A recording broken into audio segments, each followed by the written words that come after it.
And now Newzroom Afrika's Katlego Sekgotho is tracking a story for us, and she is joining me live. Now, Katlego, what can we expect from this commemorative event of the Usindiso tragedy? Thank you, Mr. Mdluli. So it was on the 31st of August 2023 where 76 people lost their lives in this building right behind me. It was a blaze. It was an incident that shocked the nation, leaving many questioning the existence of hijacked buildings, number one, in the inner city, and how such a tragedy could occur. Following that incident, a month later, the Usindiso Building Commission was established, and that was overseen by retired Justice Sisi Kampepe. The first phase of the commission was completed and handed over last year in March and made 3 recommendations. The setup of a memorial plaque, senior officials need to be held account, and other recommendations which wanted to see justice and restoration to what happened in this incident. And so I do have with me General Moyo, who's one of the members of several organizations who've been following since this incident occurred. Mr. Moyo, take us through the work you've been doing. And as we commemorate this event today, what is your message? Thank you very much and good afternoon. We've been actually following this tragedy from the 31st of August 2023 up to a point of a commission up until after the recommendations and the remedial actions were made, and up to where the Premier that have also established the very same commission received the report of the commission on the 4th of March last year. Up to today, there's no implementation of any of those recommendations.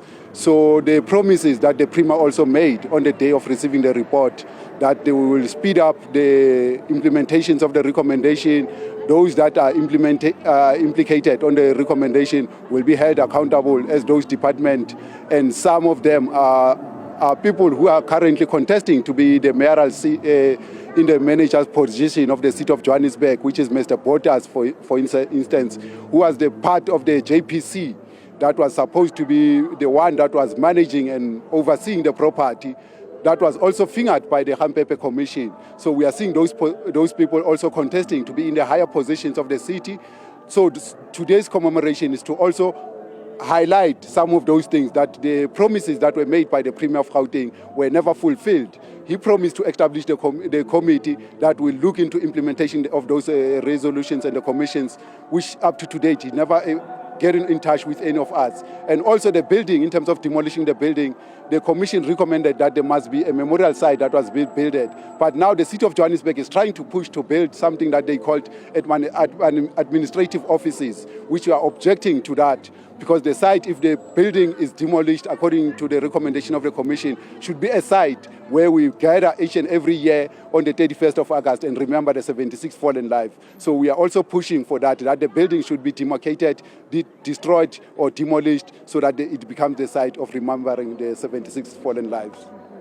And Mr. Moyo, in terms of your conversations with some of the authorities, if you've had any, what are those discussions sounding like as the recommendations say, demolishing the building, putting up a plaque, and other recommendations? Have you been in discussions with any of the city officials? Not yet, because there was that promise since we finished the first part of the commission that there will be that committee established. So we thought we will have a representation in that committee if it's been established. But the Premier went silent after making those promises, in promising the nation.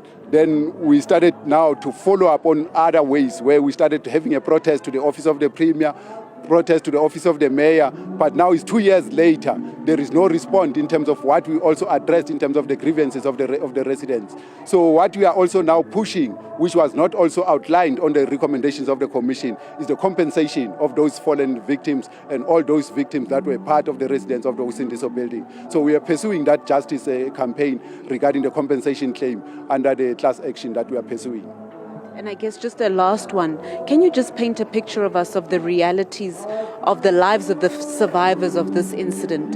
What do their lives look like now? Actually, 2 years later, there's nothing, absolutely nothing that has ever moved in terms of changing and improving their lives. It's been worse and getting worse each and every time. As we speak today, most of them are still behind the Usindiso Building in an informal settlement called Emakose, an informal settlement, where they are still staying, being abandoned after the tragedy. Some of them were given the so-called shacks that were said to be a 74,000 rand shack, which is a useless shack that cannot cost even 5,000 rand. Some of them are getting injured in the violence that is happening around the area where they are being dumped in that Denver settlement, where we have even one female resident who was part of the Usindiso tragedy of victims, who's surviving with a bullet in her body that was shot while sleeping in that shack. So safety is not guaranteed for them. Alternative accommodation was not provided for them. They were neglected, and even the simple thing like counseling, trauma counseling, was not actually provided for them. So there are many things that the city have promised, but they never actually came forth for them. So this day, it's going to be another day of re-traumatizing them. Thank you very much. Thank you.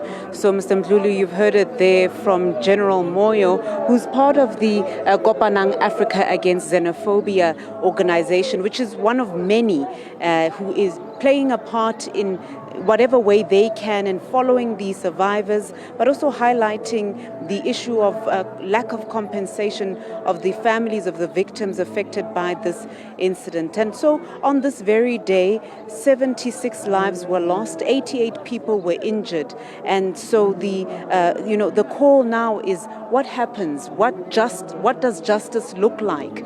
And the organizations saying the commission making those recommendations, but the city not following up on what those recommendations have been. So today's commemorative event should kick off in a few minutes, and it is about highlighting what happened on this day 2 years ago. That's Katlego Sekgotho there live for us in the city of Johannesburg today, marking exactly 2 years since the Usindiso Building fire in Marshalltown, which claimed the lives of more than 70 people. That is, of course, a shot of that building that you're looking at there.